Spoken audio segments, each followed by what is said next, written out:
Bonjour à tous, bienvenue sur Votre épargne mérite toujours plus. Je me présente, Nicolas Bazinet, je suis le directeur du service du développement du service épargne. Nous accompagnons les clients sur des stratégies de placement, d'épargne et d'optimisation fiscale. Aujourd'hui, nous allons aborder la présentation de l'immobilier papier avec Altix CRM et on reçoit aujourd'hui Alessandra Artaud. Bonsoir Alexandra. Bonjour. Alessandra, pardon. Bonjour. Bonjour. Donc tout d'abord, je voulais faire un petit rappel réglementaire sur Bourse Direct. Bourse Direct est agréée par la CPR et supervisée par l'AMF. Bourse Direct est un prestataire de services en investissement. Nous faisons de la réception-transmission d'ordre pour le compte de nos clients et de l'exécution d'ordre pour compte de tiers. Nous sommes conservateurs, dépositaires et teneurs de compte pour les comptes titres ordinaires PEA, PEA, PME et PEA jeunes pour nos clients. Bourse Direct est aussi COA, courtier en opérations d'assurance, immatriculé à l'ORIAS. Cela nous permet de vous proposer des contrats d'assurance vie, des plans d'épargne retraite. Nous avons deux contrats dédiés chez Bourse Direct qui sont le contrat Bourse Direct Horizon avec Generali et le contrat Bourse Direct Vie avec Apicil. Bourse Direct est aussi conseil en investissement, ce qui nous permet de vous proposer d'autres produits et de vous accompagner dans le conseil. Et le placement de pierres papier rentre dans le cadre d'un conseil en investissement. Deuxièmement, nous allons aborder des points généraux et chaque investisseur doit tenir compte de sa situation personnelle, ne pas avoir ne pas avoir de la performance passée comme unique but de motivation de souscription. Il faut toujours bien comprendre le produit. Troisièmement, bien entendu, au-delà des définitions, avantages et risques, nous allons bien entendu, au-delà de ces définitions, avantages et risques dont nous allons vous parler ici, il faut bien comprendre que ce webinaire a un caractère promotionnel. Vous présentez des produits pour que vous souscriviez chez nous. Et il faut toujours vous référer au statut, au prospectus et au DIC avant de prendre une décision finale d'investissement. Quatrièmement, tenir compte que les performances passées ne préjugent en rien des performances à venir. Et pour finir, nous allons vous faire une présentation de notre mieux pour vous présenter un contenu clair, exact et non trompeur. Donc, pendant la durée de ce webinaire, je vous demande de vous poser toutes vos questions dans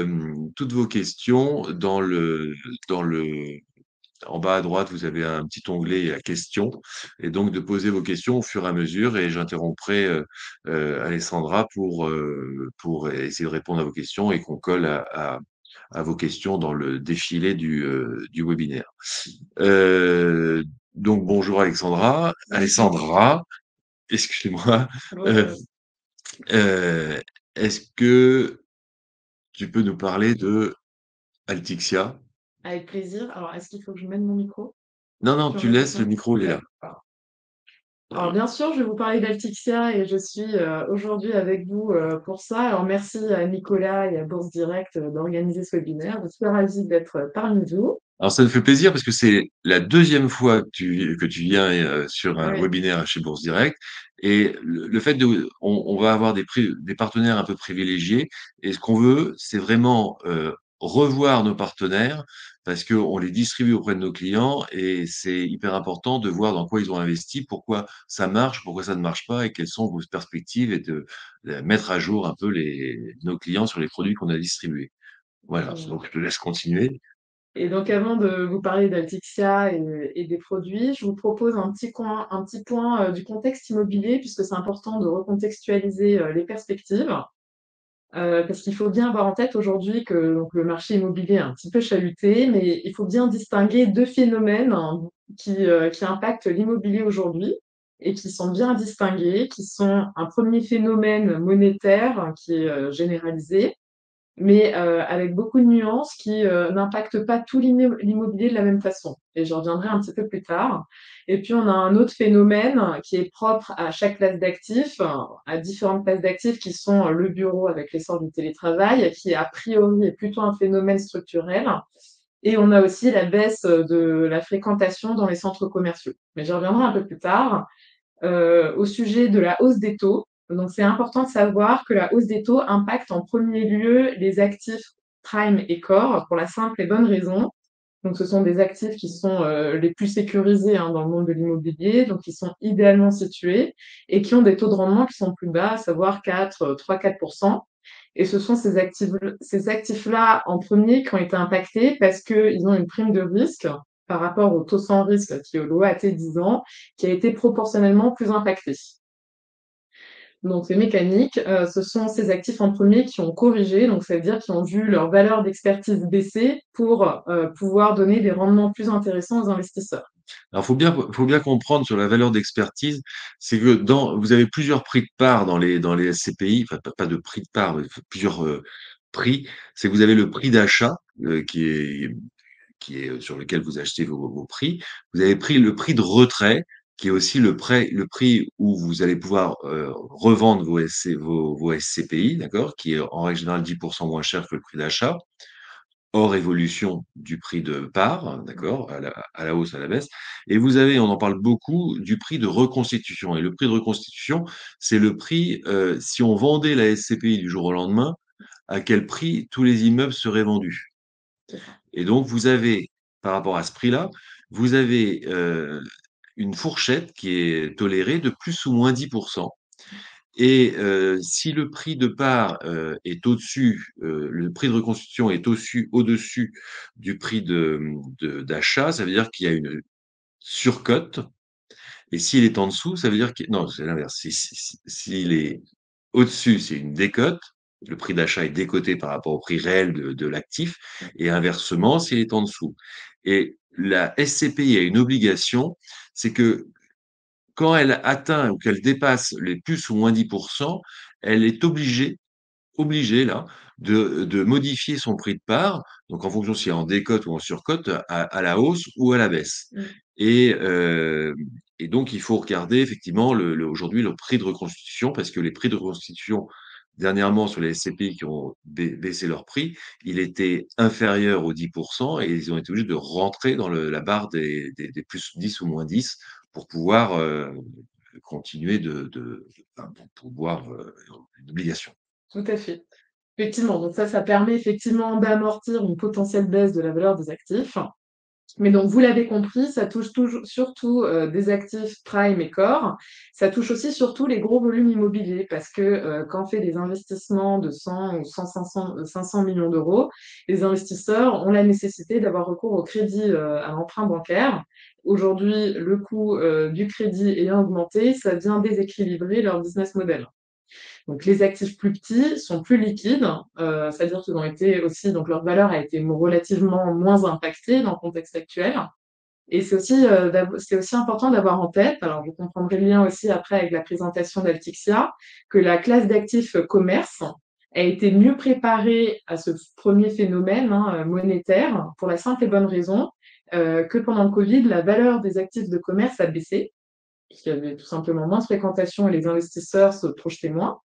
Sauf qu'aujourd'hui, la fréquentation du commerce, à l'exception des centres commerciaux, et j'y reviendrai un peu plus tard, mais la fréquentation des commerces centre-ville et retail park a retrouvé le niveau de fréquentation de 2019. Donc, c'est-à-dire que c'était une classe d'actifs qui avait un couple rendement-risque qui était mieux préparé à la hausse des taux que les autres classes d'actifs.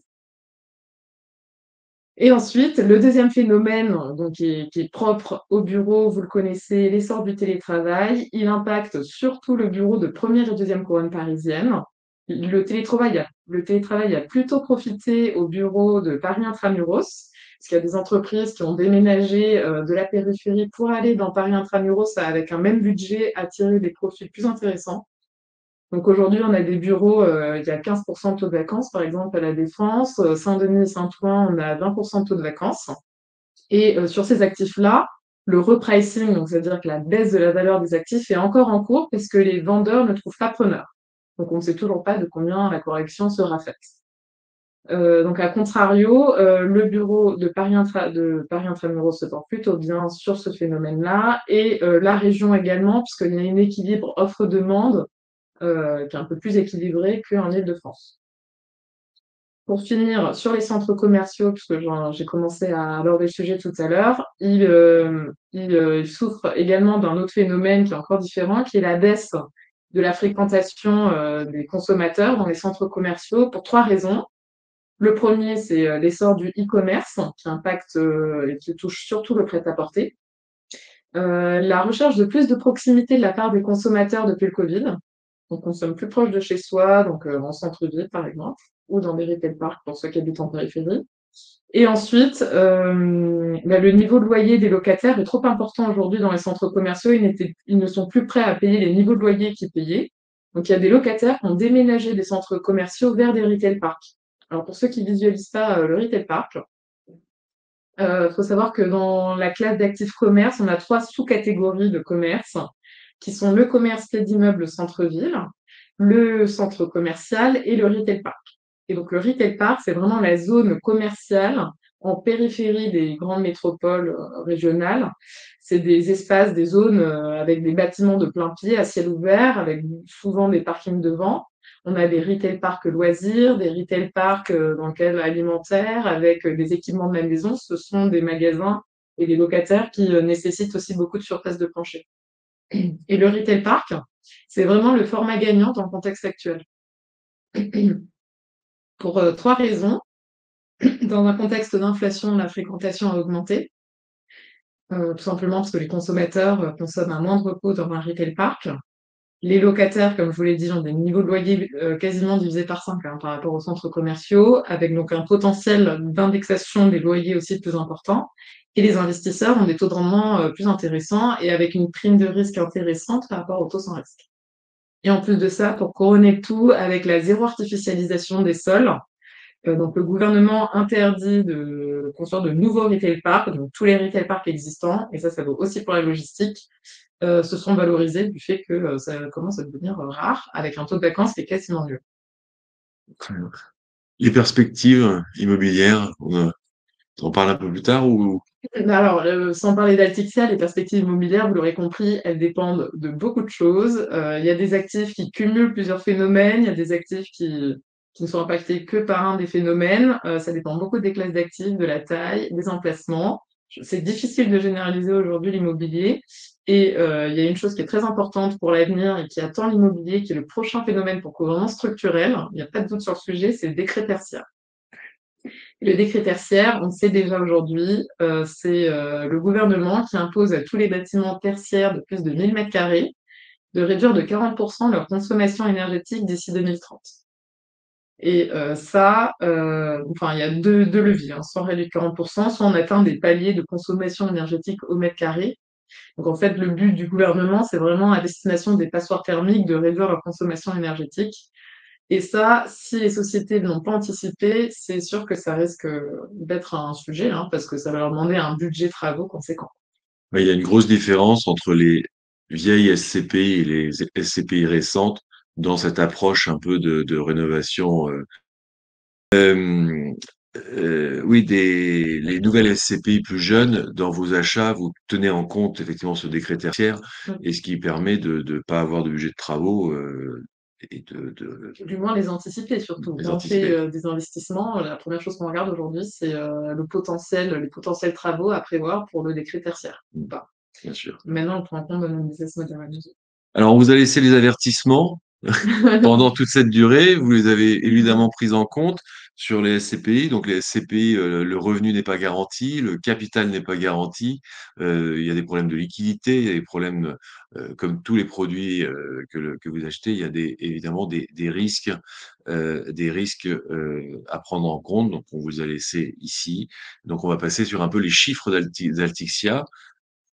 Donc alors, Altixia, qui est Altixia? C'est une société de gestion qui a été créée en 2018 et elle émane d'une foncière privée qui était spécialisée dans la création de valeur. J'y reviendrai un peu plus tard parce qu'aujourd'hui, on capitalise sur ce savoir-faire historique des équipes.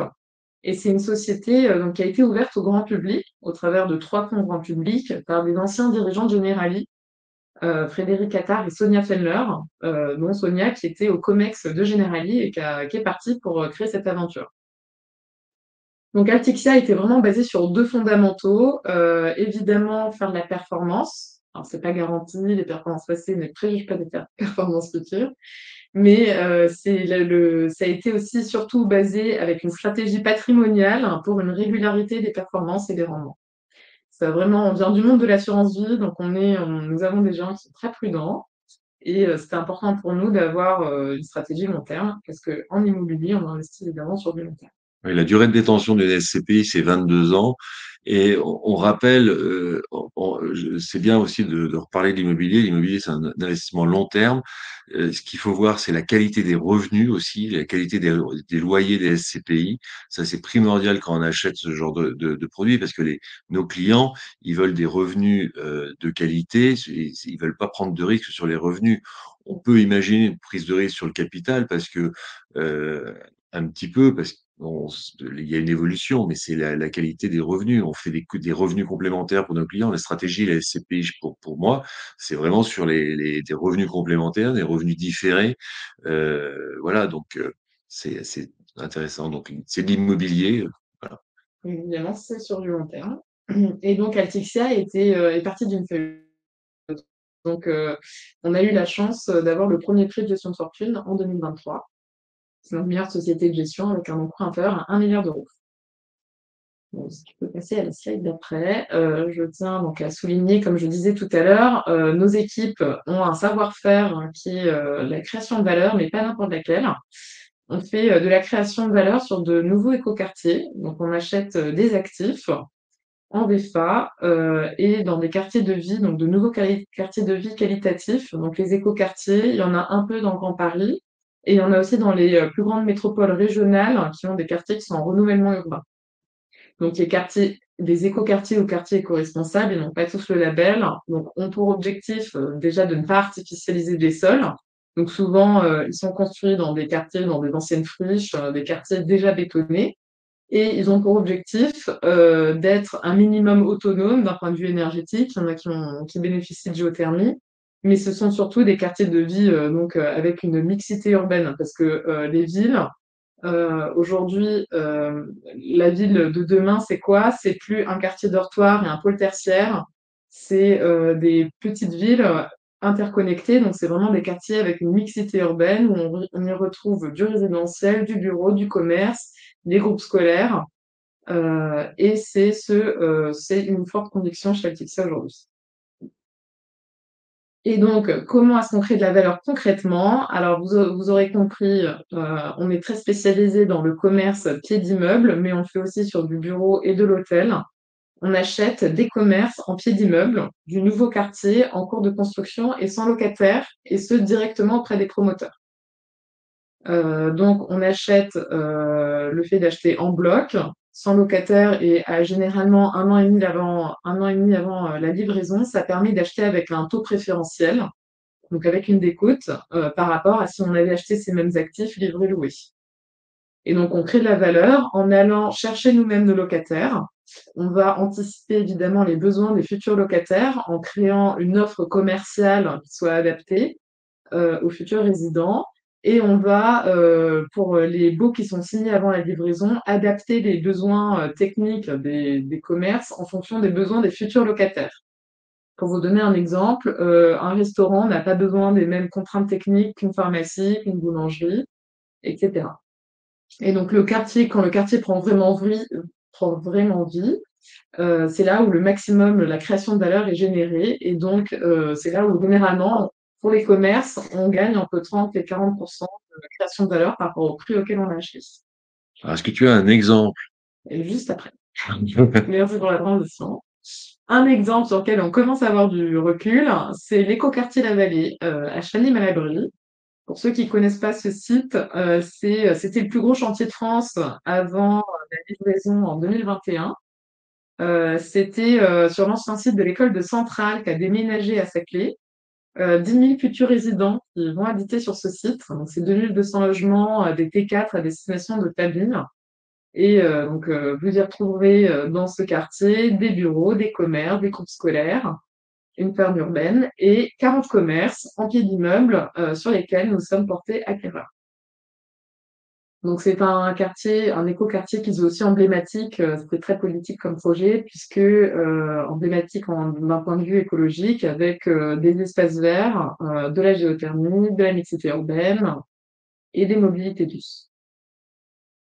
Et plus concrètement, Si tu passes à la slide d'après, vous pourrez constater que nous avons acheté ces commerces à 2 800 € du mètre carré en juillet 2021 et que nous, ces mêmes commerces aujourd'hui valent 3 800 € du mètre carré et la création de valeur n'est pas finie puisqu'il y a une deuxième phase de livraison qui sera livrée l'année prochaine et la commercialisation qui est encore en cours et qui va permettre d'aller chercher encore plus de création de valeur, a priori entre 4 000 et 5 000 € du mètre carré. Alors, Altixia Commerce. Alors, Atixia Commerce. Donc, cette stratégie de création de valeur, on la décline à des proportions différentes dans l'ensemble de nos fonds grand public. Donc, Atixia Commerce, comme son nom l'indique, c'est une SCPI qui est thématique, qui a un risque d'ici de 4. Et c'est une SCPI, si tu passes la slide d'après, qui a le label ISR. Alors, nous avons mis l'accent sur le pilier social, puisque avec de nombreux écoquartiers, nous mettons l'accent sur les futurs locataires qu'on choisit. On fait en sorte à choisir des locataires qui soient vraiment capables d'animer le futur quartier. Nous avions tout intérêt à faire ça pour une stratégie long terme hein, et un bon business, futur business de nos locataires.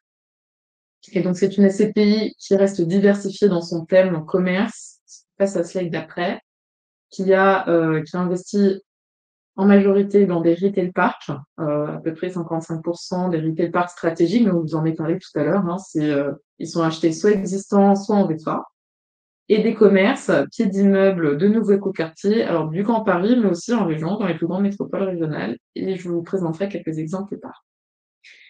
Donc, j'attire votre attention sur la destination des locataires, puisque on choisit des locataires qui ont un potentiel d'indexation des loyers, évidemment certains, qui ont cette capacité de répercuter l'inflation sur leur activité. Et on choisit des locataires dans lesquels on a de fortes convictions, à savoir le sport et le loisir, qui se portent très bien depuis le Covid.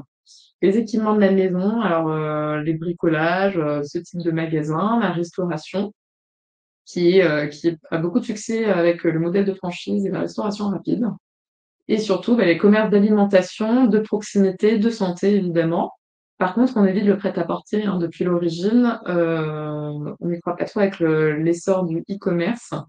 On l'a toujours évité. On a un commerce de prêt-à-porter dans tout LTC Commerce, qui est dans Paris Intramuros et qui avait un vrai intérêt. Voilà, donc on est bien diversifié géographiquement en France. Et nous avons une SCPI qui est très peu endettée, hein, 6,5%. C'est, je pense, dans la moyenne très très basse des Oui, c'est très, SCPI du très... marché. Donc, que du taux fixe, donc très peu, pas impacté non plus par la hausse des taux à ce niveau-là. Nous avons des taux d'occupation physique de 91,8%, des taux d'occupation financiers de 86%, alors des taux qui sont en augmentation hein, au fur et à mesure qu'on commercialise nos écoquartiers, évidemment, ces taux augmentent. Et avec une durée moyenne ferme des baux de 3,21 ans, donc c'est-à-dire, alors je préfère vous parler de la durée ferme d'un bail plutôt que la durée moyenne restante, parce que la durée ferme du bail, c'est-à-dire que le locataire s'est vraiment engagé à payer 3,21 ans en moyenne sur notre SCPI, ce qui est au-dessus de la moyenne du marché, et pour la simple et bonne raison qu'on a beaucoup de baux neufs. On va nous-mêmes chercher nos locataires. Donc Nicolas vous a parlé de la valeur de reconstitution tout à l'heure. Alors c'est important, alors on va vous parler de toutes les valeurs, mais la valeur de reconstitution, c'est-à-dire que vous achetez à 203 € le prix d'une part qui irait en fait vaut 211,52 €. Donc avec ce que je vous ai dit tout à l'heure précédemment, le contexte du marché, donc même si nos actifs sont amenés à se dévaloriser à l'avenir, et encore nous avons une stratégie, vous l'avez compris, nous avons une classe d'actifs qui est très résiliente. Nous avons une réelle marge de manœuvre, puisque la valeur de reconstitution est donc 4,2% supérieure au prix de la part. Donc, la société de gestion a fait des projections sur la fin d'année en fonction de 3 scénarios différents par rapport à la hausse des taux, allant du plus pessimiste au plus optimiste. Et quel que soit le scénario, la société de gestion s'est engagée, alors d'ici la fin de l'année évidemment, à ne pas toucher au prix de sa part. Voilà, donc, vous pouvez être serein. Nos actifs sont résilients dans le contexte actuel et en plus de ça, on a beaucoup d'actifs neufs ou en cours de construction, ce qui permet aussi d'anticiper le décret tertiaire hein, qui nous attend. Voilà, donc le délai de jouissance de 5 mois, une distribution de revenus potentiels de 3 mois, enfin de trimestriels, excusez-moi, et des frais réduits par rapport à la moyenne des SCPI du marché aussi, puisque 2,5 de frais d'entrée en contrepartie, des frais de gestion majorés de 15%. Et il y a plusieurs SCPI à ce sujet-là qui existent. Les anciennes SCPI sont plutôt à 12% de frais d'entrée TTI, TTC, grosso modo, et des frais de gestion qui sont un petit peu plus faibles. Là, ici, il y a moins de frais d'entrée, 2,5, mais il y a un petit peu plus de frais de gestion comparé à 12% en règle générale sur de frais de gestion sur les anciennes SCPI. Exactement, et c'est plutôt un alignement d'intérêts avec le client final, puisque au plus la SCP perçoit de revenus, au plus tout le monde est gagnant finalement. La qualité des revenus. Exactement, on a intérêt à avoir de bons rendements, donc c'est une bonne transition, merci Nicolas. Nous avons des rendements en augmentation, comme vous pouvez le constater. Alors aussi déjà parce qu'on a des écoquartiers qui ont été livrés au fur et à mesure. Donc nos écoquartiers, le fait d'avoir de notre stratégie de création de valeur nous a permis de revaloriser le prix de notre part de 1,5% l'année dernière. Donc aujourd'hui, on a un prix de part de 203 euros. L'année dernière, il était à 200 euros et encore aujourd'hui, on a une valeur de reconstitution supérieure à 203 euros. Donc vous constaterez qu'en 3 ans, alors presque 4 ans, la SCPI a vu son patrimoine s'apprécier régulièrement du fait de notre stratégie de création de valeur. Et donc les objectifs de rendement en 2023, donc calculés sur le nouveau prix de part de 203 euros, sont de 5,3%. Donc des coupons en valeur d'action.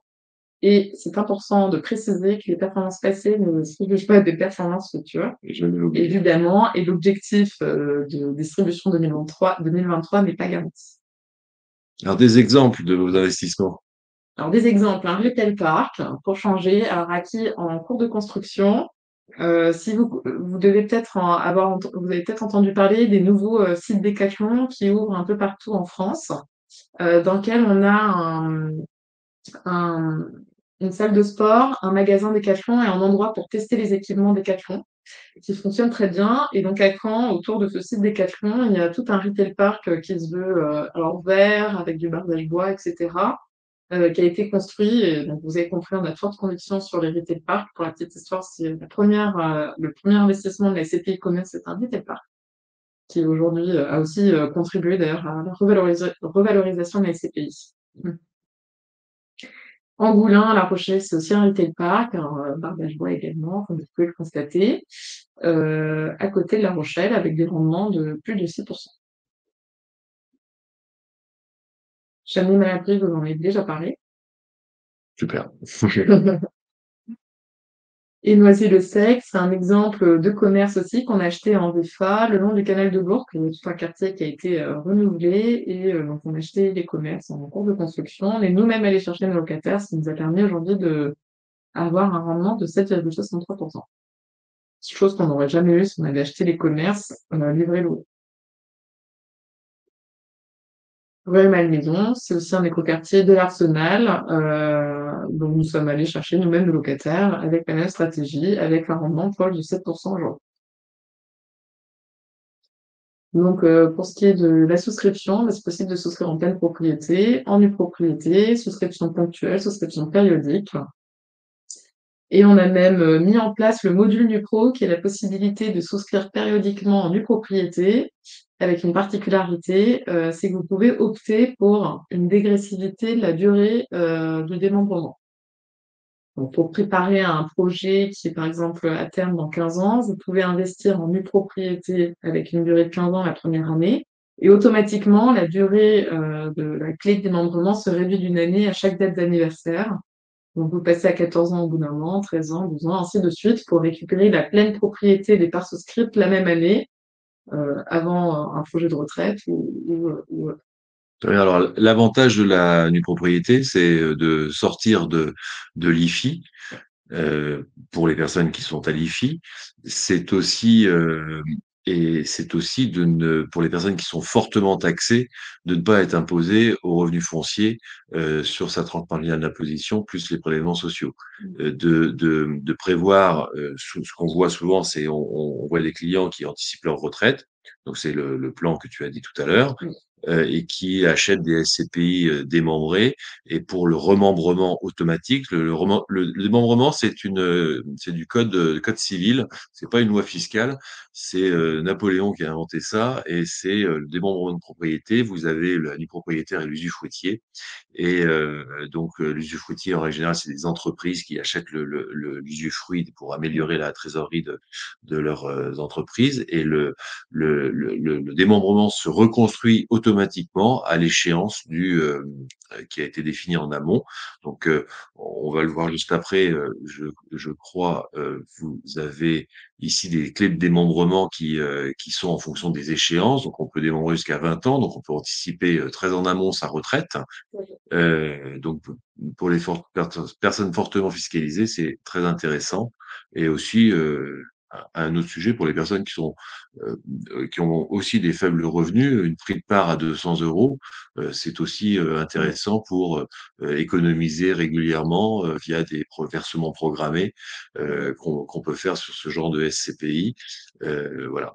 Donc, on a tout un parcours de souscription sur notre site internet. Je vous montrerai à la fin, grosso modo, pour acheter les parts de cette SCPI Altixia Commerce, mais qui ne prend pas en compte aujourd'hui le démembrement. Donc, si vous voulez souscrire en démembrement, il faut passer par nous au service épargne pour pouvoir le souscrire, afin qu'on saisisse ça sur votre site, votre extranet, Mmh. pour pouvoir le faire.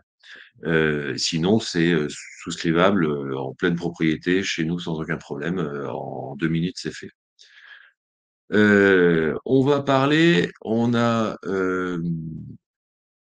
on l'a déjà vu ça? Oui, oui, les deuxièmes bien sûr, oui, j'en ai mis une deuxième fois pour être sûre. Je suis D'accord. désolée. Donc, sur les risques, le dit très bien, deuxième fois.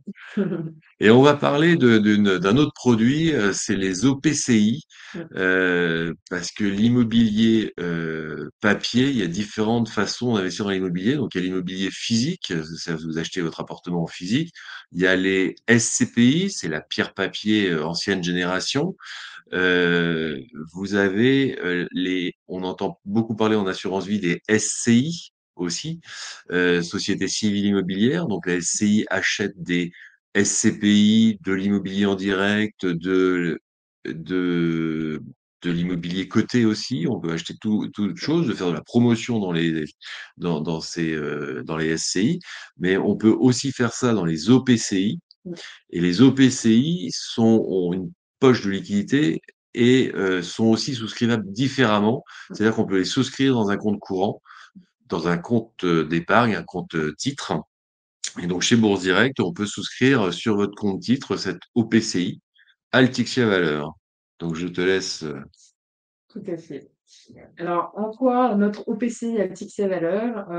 Comment est-ce qu'on l'a construit, de façon à avoir une stratégie patrimoniale? Alors déjà pour, la 1re raison, c'est que c'est un OPCI, je sais pas si ça va être très clair. Et donc l'OPCI a cet avantage, alors surtout qui prend tout son sens dans le contexte actuel, d'être un fonds liquide. L'avantage de l'OPCI, hein, c'est qu'il a une poche qui représente 40 de liquidité, puisque la poche financière est liquide, ce qui permet d'éviter un effet boule de neige de rachat, hein, dans le contexte actuel. On a voulu absolument faire un OPCI pour cette raison et non pas une SCI. Et aujourd'hui, on en est très content. La deuxième raison, c'est qu'on a voulu construire un fonds immobilier, donc qui soit liquide, vous l'avez compris, mais surtout peu volatile. Parce que ça peut être l'inconvénient des OPCI, c'est que la poche financière, si elle génère de la performance et qu'elle prend du risque, elle peut rajouter de la volatilité sur un fonds qui reste immobilier, ce qui est dommage puisque l'immobilier a quand même cet avantage d'être peu volatile. Donc pour éviter cet inconvénient, nous avons décidé de quasiment générer la performance quasiment exclusivement par la poche immobilière.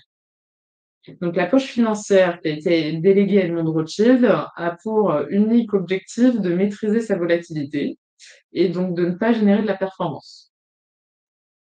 Et la poche immobilière, vous la connaissez, on capitalise sur notre savoir-faire, elle a une stratégie de création de valeur. Donc on va aller chercher 8-9 de performance sur cette poche immobilière pour pouvoir délivrer entre 4 et 6 de performance par an. Donc c'est l'objectif de performance annuelle. Et entre 4 et 6 mais ça reste la volatilité de la poche financière, donc c'est la marge de manœuvre qu'on a laissée à non-broking. Alors, c'est évidemment pas garanti, hein, entre 4 et 6 mais ça reste l'objectif de l'OPCI pour une performance régulière. Donc aujourd'hui, on a réduit l'exposition au marché financier à 15 justement pour une faible volatilité. Les liquidités de 23 mais on les a placées sur des comptes à terme depuis décembre. C'est l'avantage, on profite aussi du contexte. La remontée des taux, parce qu'aujourd'hui, comme les taux sont montés à plus de 4%, l'avantage, c'est que vous pouvez racheter des fonds obligataires et qui délivrent un petit peu de performance. Et on devrait avoir des SICAV monétaires. Les fonds en euros sur les contrats d'assurance vie devraient approcher les 3% sur 2023. Les SICAV monétaires reprennent leur intérêt avec du 4% sur 2023 aussi. Et, et, euh, et donc, c'est placé aujourd'hui sur la trésorerie et retrouve des obligations court terme, moyen terme, retrouve tout son intérêt. Tout à fait. Et donc, 62 d'actifs immobiliers. Alors, si tu peux passer à la slide d'après, vous constaterez que le portefeuille immobilier, alors pour le coup, il est vraiment composé à 100% d'actifs neufs ou en cours de construction. Donc, l'avantage, ce sont des actifs, donc de nouveaux écoquartiers, quartiers de vie qualitatifs dans lesquels on a de fortes convictions qui feront partie des endroits stratégiques des villes de demain. Donc, on a notre stratégie de création de valeur à majorité sur du commerce, hein, comme vous pouvez le constater, mais aussi sur du bureau et de l'hôtel. Et c'est la même stratégie. On achète en VFA. Alors, des fois, ils bénéficient de baux en état futur d'achèvement. Ça dépend, mais la plupart du temps en VFA. La durée moyenne ferme du bail est moyenne est de 6,6 ans, donc pour le coup, vraiment élevée. Et du fait qu'on a tous nos baux sont récents. On négocie avec nos locataires des fois des durées fermes plus longues en contrepartie de franchises de loyer un peu plus longues le temps de leur installation. C'est quelque chose qu'on négocie assez souvent et qu'on aime bien faire. Et donc une répartition géographique diversifiée. La poche financière est composée, donc qui représente 15% pour rappel du fonds, est composée majoritairement d'OPCVM obligataires avec une duration moyenne d'un peu plus d'un an. Un peu d'actions pour diversifier, un tout petit peu de monétaire. Alors, je vois que vous avez le DNCA Invest Alpha Bonds. Oui. Et pour ceux qui suivent le service épargne, on a fait une présentation avec DNCA sur ce fonds-là il y a peu de temps et que vous pouvez retrouver sur notre chaîne YouTube. On choisit bien. Et le profil de performance, donc je vous ai dit, l'objectif c'était entre 4 et 6 par an. L'année dernière, c'était une bonne année crash test pour vérifier qu'on était peu exposé aux marchés financiers qui ont été un peu volatiles. On a fait donc 5,09% de performance l'année dernière, 5,69 en 2021 et 5,85 en 2020. Donc on était l'année dernière le meilleur OPCI du marché. Et cette année, on a fait 2,5% de performance depuis le début de l'année. Très bien. Voilà, donc les performances passées ne préjugent pas des performances futures. Et sur les performances à venir, nous sommes très confiants, comme je vous l'ai dit tout à l'heure. Et je répète, là, une stratégie immobilière, c'est pas une stratégie court terme. C'est une Bien sûr. stratégie à 22 ans. Ça répond à un objectif. On regrette aujourd'hui de voir des clients qui achètent les SCPI et qui les revendent. Et au contraire, il faudrait, sur des baisses, il faudrait limite en racheter de temps en temps. C'est vraiment une stratégie long terme. Vous cherchez quoi en achetant ça? Donc, c'est l'effet de levier du crédit. Le crédit est pas cher, même à 4%, le crédit est pas cher aujourd'hui. Euh, les revenus complémentaires dont vous allez avoir besoin pour préparer votre retraite. Donc, tous ces éléments-là sont à prendre en compte. On peut subir une perte en capital parce que l'objectif, c'est les revenus, des revenus immédiats ou des revenus complémentaires à terme. Donc, faut vraiment définir vos objectifs initiaux, c'est primordial pour pouvoir qu'on trouve le produit qui répond au mieux à vos besoins. Euh, c'est primordial, ça.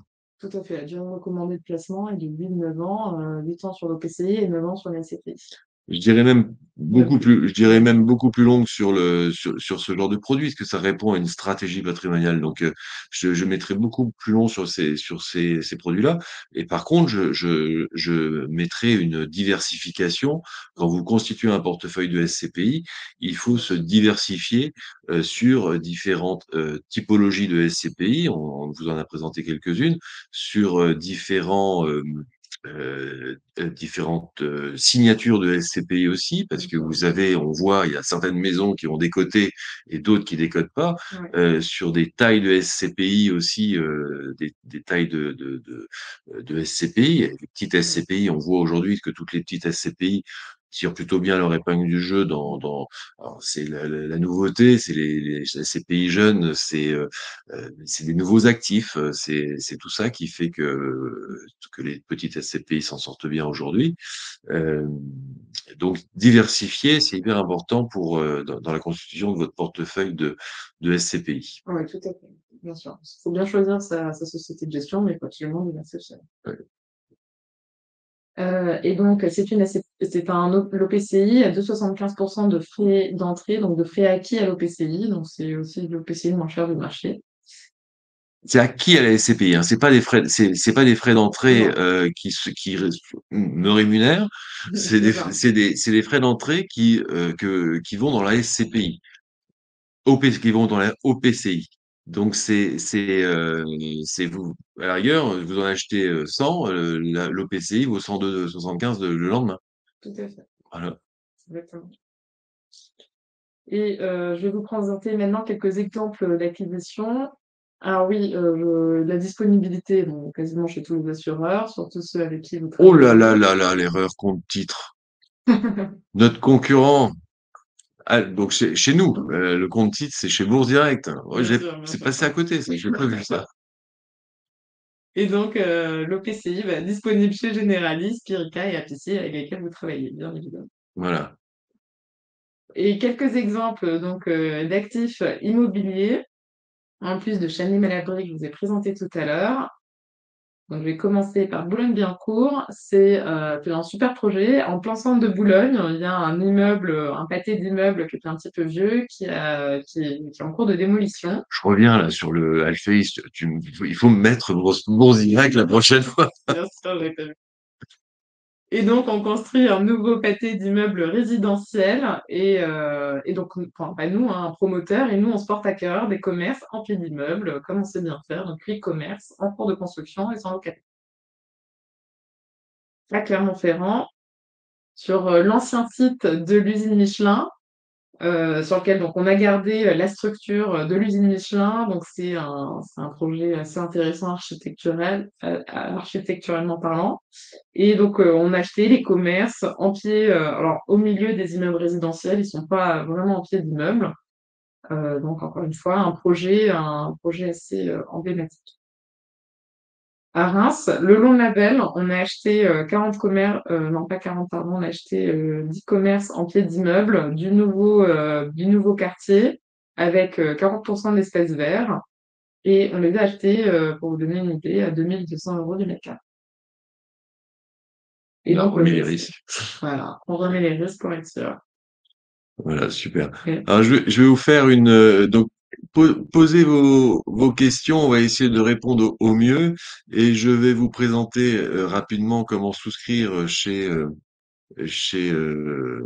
la SCPI, chez Bourse Direct.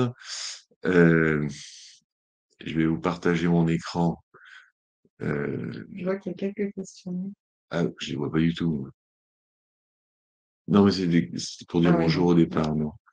Donc vous rentrez dans votre espace chez Bourse Direct, vous avez votre compte ici, donc il faut créer votre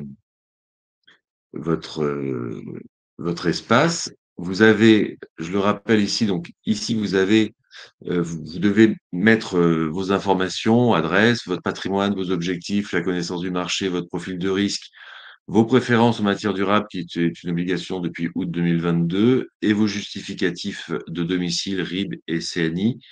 Voilà, il faudra signer des documents réglementaires qui sont une mieux vous connaître, qui est le KYC et qui se met à jour automatiquement. La convention de conseil, une lettre de mission, tout ce que les documents obligatoires qui sont faits. Toutes ces informations que vous avez ici ne sont, pas, sont, à faire une fois et après vous pouvez rentrer dans les processus de souscription. Donc vous allez sur, SCPI, de rendement, vous voyez les SCPI, on va appeler Altixia, donc vous avez la cadence, 13 le commerce dont on vient de vous parler. On reprend toutes les caractéristiques de la SCPI, donc avec, toutes les informations au 31 décembre 2022, avec l'évolution de la valeur et ainsi de suite. Vous avez toutes les plaquettes, les DIC, les informations. On met aussi les rapports de gestion liés à la SCPI, donc on est assez complet pour vous tenir au courant de l'évolution. Et vous avez ici un petit onglet qui est souscrire en ligne. Et à partir de ce moment-là, vous rentrez directement dans la souscription et vous mettez donc votre profil, le nombre de parts que vous voulez, vous augmentez, vous pouvez remplir, vous voulez 100 parts. Vous avez une projection un petit peu de votre investissement, donc sur une durée de 9 ans avec, taux de revalorisation. Vous définissez ce que vous voulez, mais c'est juste informel cette partie-là. Vous pouvez payer par, prélèvement sur votre chèque sur votre, ou par virement et donc là, on vous met le RIB où il faut, faire votre virement. Vous pouvez mettre en place vos versements programmés. Vous poursuivez la souscription, donc vous n'avez pas été démarché. Vous signez un mandat de recherche dans les documents de dans les documents réglementaires qu'on vous pose. Ça vient de l'épargne constituée ou de d'un d'une, d'un rachat de contrat, de ce que vous voulez. Vous avez signé dans les documents réglementaires réception, transmission d'ordre, c'est ce qui nous permet de recevoir votre ordre et de le repasser à la société de gestion. Il y a une vérification par rapport à votre profil, un test d'adéquation sur les SCPI. Donc ça, c'est assez important, donc je vais mal le remplir. Non, voilà. Et après, vous allez signer, confirmer votre souscription et ça génère un bulletin de souscription sur la SCPI Altixia Commerce qui est automatique.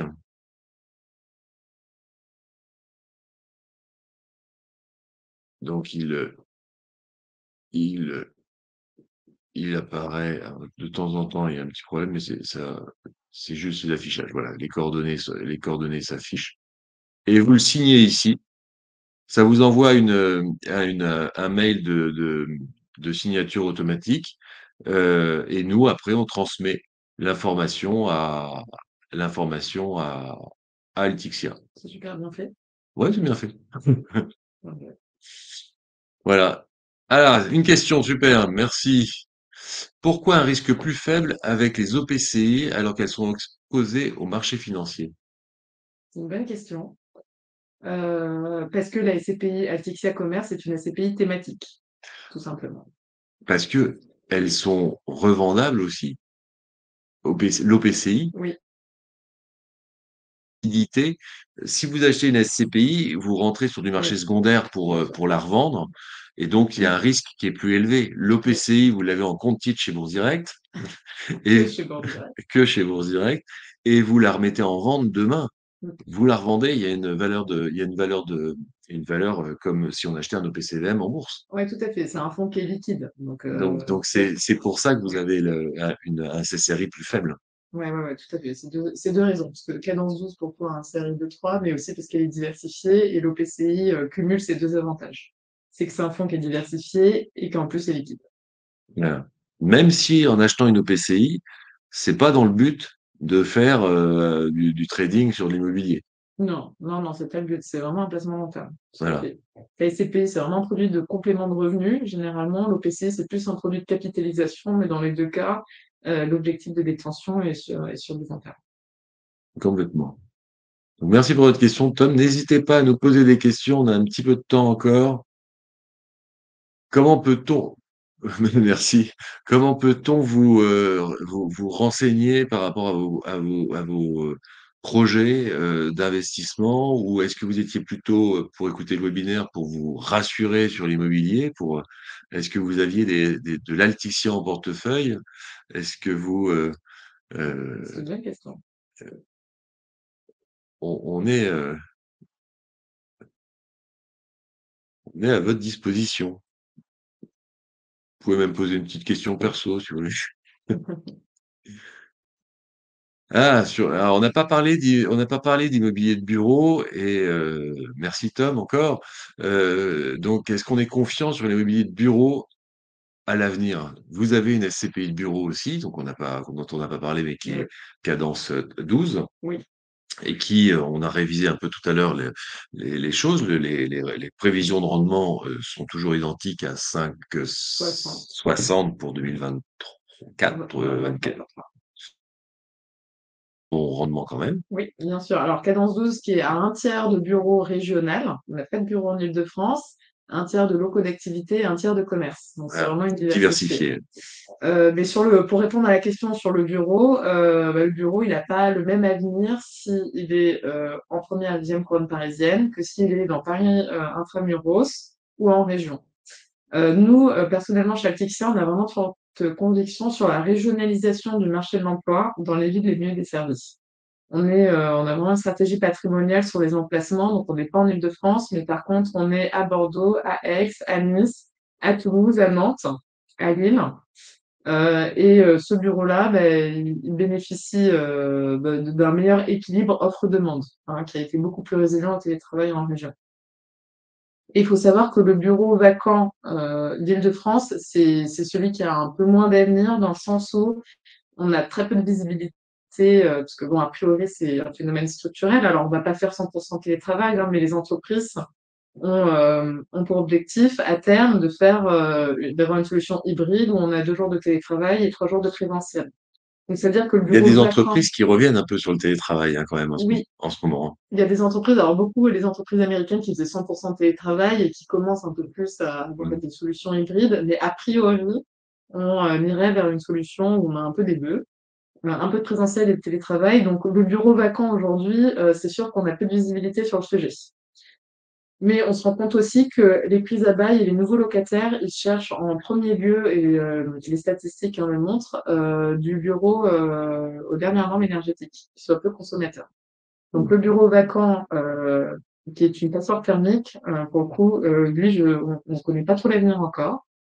Mais le bureau qui est le mieux placé, qui est alors soit en Paris, soit en région, qui est construit derrière normes énergétiques, l'emplacement, hein, c'est le maître mot de l'immobilier. Pour le coup, il a un avenir parce qu'on n'a pas fini d'aller au bureau, hein, c'est sûr. Et on a encore travaillé, on n'est pas encore remplacé Oui, on n'est pas encore et on remplacé, c'est travaille sûr. encore. 19h56. Mhm. Hem, donc est-ce que vous avez d'autres questions?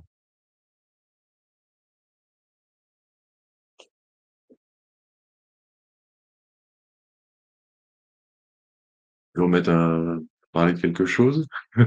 Eh bien, moi, je pense que le contexte actuel est source d'opportunités. À l'investissement, je pense que c'est aujourd'hui ou jamais qu'il faut de la collecte pour déjà augmenter les taux de rendement moyens des fonds. Et le contexte actuel est source d'opportunités et surtout pour la création de valeur. Donc, au plus il y a de l'investissement sur les fonds, au plus les taux de rendement vont augmenter. C'est mécanique et c'est vrai surtout pour les jeunes SCPI, comme disait Nicolas en amont. Et ça, c'est mécanique. Au plus la collecte est importante par rapport à la capitalisation existante de la SCPI, au plus les SCPI vont pouvoir profiter de la dynamique de marché. Au niveau des rendements, il n'y a pas de raison que ça baisse et même plutôt que ça augmente du fait de l'indexation des loyers. Et au niveau des valorisations, il y a des classes d'actifs, encore une fois, qui sont plus résilientes que d'autres. Et au plus on investit aujourd'hui, au mieux les fonds se porteront. Eh bah, super, bah, écoute, merci Alessandra. On va vous, souhaiter une bonne soirée, Merci et à tous. puis, bienvenue sur votre épargne mérite toujours plus. Et n'hésitez pas à me contacter pour souscrire, pour poser vos questions sur le site épargne, donc épargne.boursedirect.fr. On est à votre disposition. On vous souhaite une bonne soirée. Très bonne soirée à tous et merci pour votre écoute. Merci.